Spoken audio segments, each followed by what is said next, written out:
How you doing, guys? We're back out here. Okay, got this head on. See, we're dotted. Okay, this is how it goes on an AMC with the modification to the head gasket torque sequence. Supposed to do them all finger tight or just till they touch down. You're supposed to do these bolts starting it's supposed to be 1, 2, 3, 4, 5 to 30 foot-pounds before you start anything.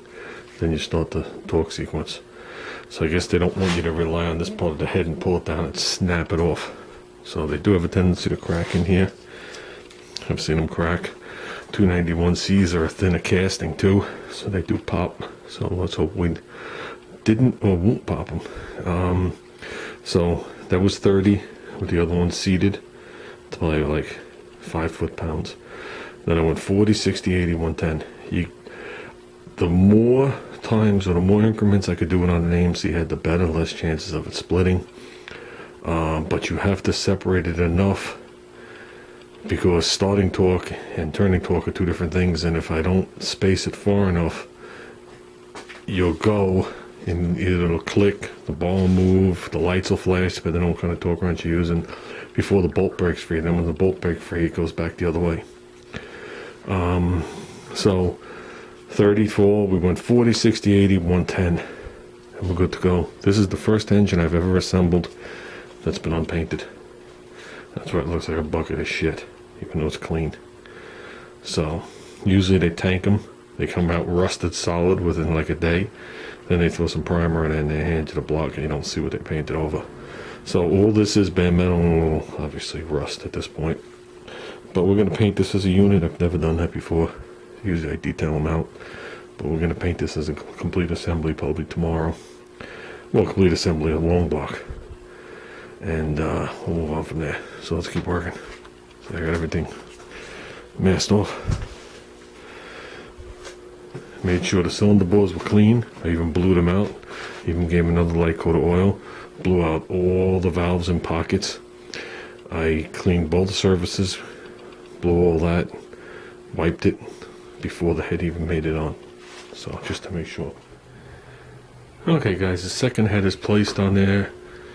They're all to like, give or take like 5 foot-pounds. These are already at 30. This is the difference between old school and new school. And when I say new school, this has been going on for quite a while.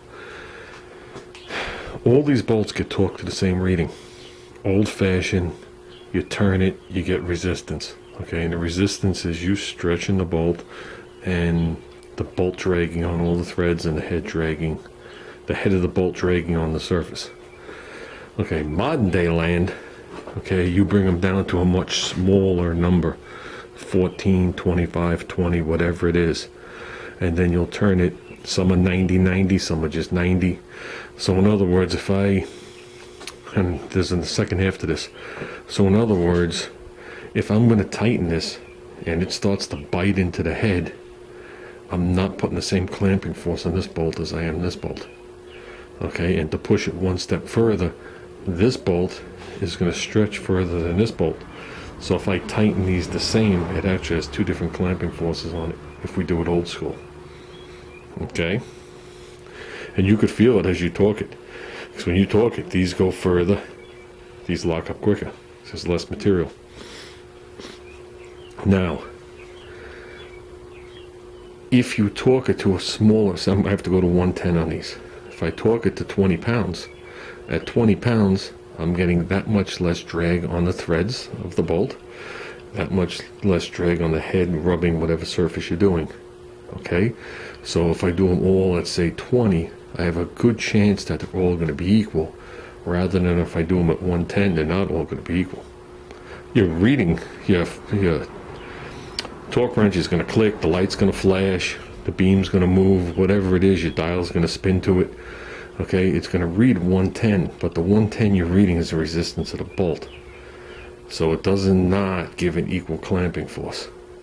Okay, so now if I do it to 20 foot-pounds, there's a much greater chance that they're all equal. Then you could use a gauge, you could eyeball it, however you want to do it. Then if you turn it 90 degrees, and then 90 degrees again in the same torque sequence, okay, You're not worried about what the drag is on the bolt. You're worried about how much stretch you're putting on the bolt, and how much clamping force you're putting on the bolt.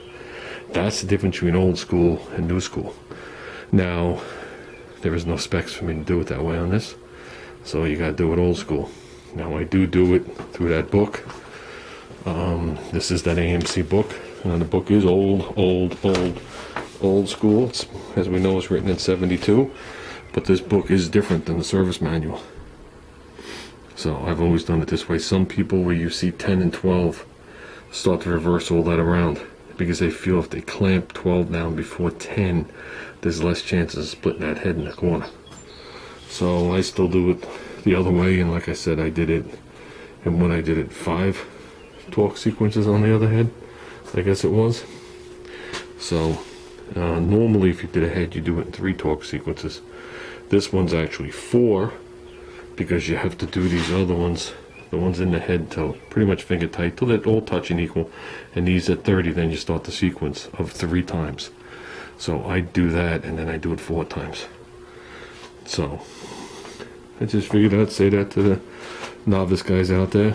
Maybe we get a little learning experience. And remember something, guys, and I mean this all in fun when I say it, my videos are free. I don't put any ads, I don't put anything on my video. I do my videos for fun.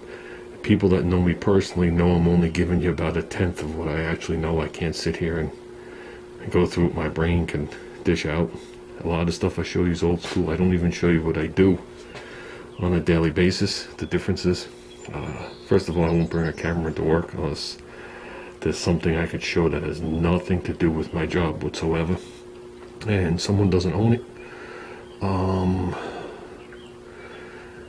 So with that said, this is just fun. This is just a hobby. I'm passing some stuff along to you. A lot of the stuff I'm showing you, I learned when I was 5, 6, 7 years old. When we were out there, when I was hanging out with the big guys on the block, watching them drag race when the cars were only a handful of years old. So with that said, I guess what I'm getting at is, when it comes down to like negative comments on the video, remember, this is only fun. I feel the second you start putting money towards a video, it becomes a job. Once it becomes a job, you should be able to take the criticism, and that's it. Because you're collecting a fee. So once you collect a fee, you got to take the good and bad criticism. When you're not collecting a fee, you just block the people. That's exactly how I feel, and that's how I've always felt. I've never charged for a video. If you see an ad come up on my video, that's because YouTube tagged the fact that there was a song on there, so I had the radio going, or I added a song in there, and they're collecting the money, not me. I don't get the dime, never got the dime. So I just figured I'll let you guys know that this is fun. It's supposed to be fun. When it's not fun, I don't turn the camera on. So with that, let's tighten this stuff down and move on to more fun. And I just figure I'll add another 5 seconds to that, just to show you the difference. I did have one guy that tortured me, and he'd come on and he'd say some really, really foul stuff. I mean, foul where it's not family oriented, and it was foul. And if you watch the whole video, you'd realize what he was talking about. He only watched the 5 seconds, so he'd click on it, and as the video was playing, he would just type something foul, and he did it over and over and over and over again. And the difference between back then, and that was going on when I was painting the car and dealing with all other fun things in life. The difference between now and then is, now you get one shot and I block you. So, and the fun part about blocking people is they don't know they're blocked. So I find it amusing. I could unblock them at any time, but usually someone reacts when they're pushed. I'm a pusher. You got to push me for a while.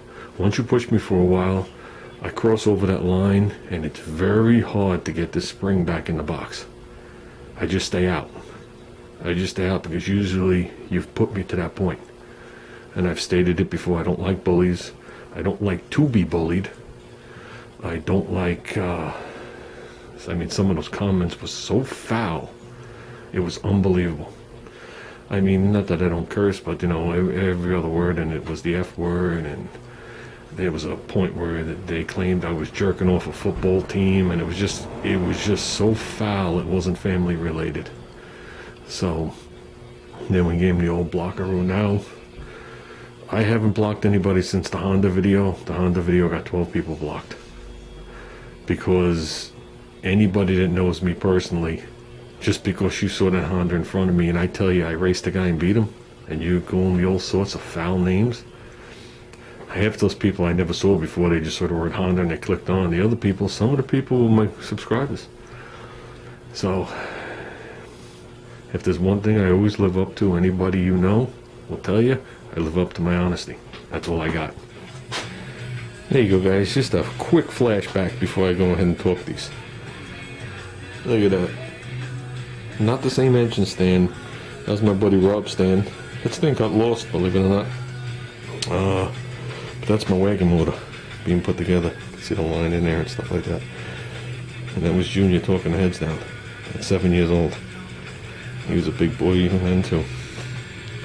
So I keep one of these pictures in the car too. So we did pretty good. He did the head bolts on that car. He stretched in the rod bolts. He learned how to measure the crankshaft using a micrometer and a ball bearing. He forgot everything I showed him, which is a good thing because I did not want him anywhere near cars when he was little.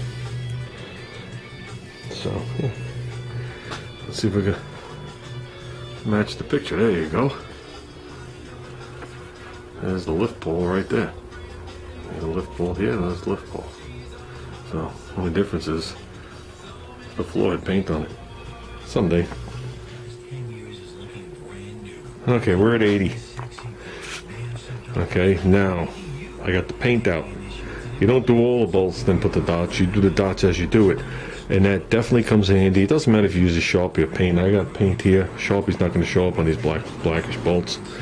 Okay, and especially if you do the 90-90 deal. Because, yeah, you could feel that it's tighter. But let me tell you something. When you start going down that 90 ritual, and you come back, you don't know where you are. Now this, like I said, starting torque is more than turning torque always. So if it's 110 turning torque, starting torque might be 125 to break this thing free, and then the needle or dial or whatever you're using will bounce back if you're able to read it. If you're using a click torque wrench, it's instantly going to click if you have it set for 110. You might have to set it to 120 or 125 to get it to break free. So I could just run back really quick and say, okay, they're all tight.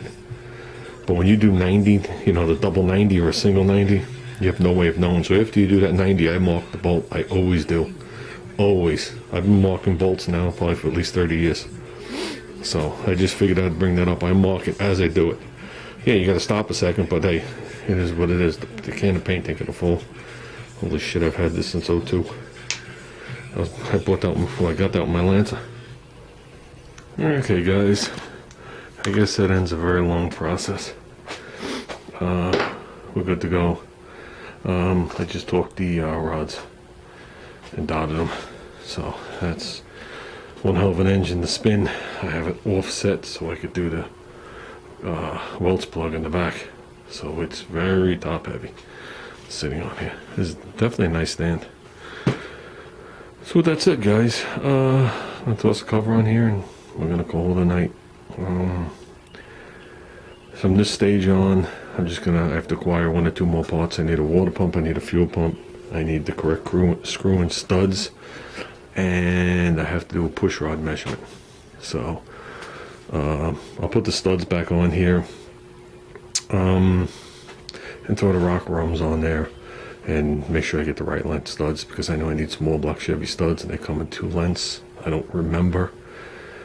Because I have them on here, I have them on the AMX. I don't remember if they're long or short.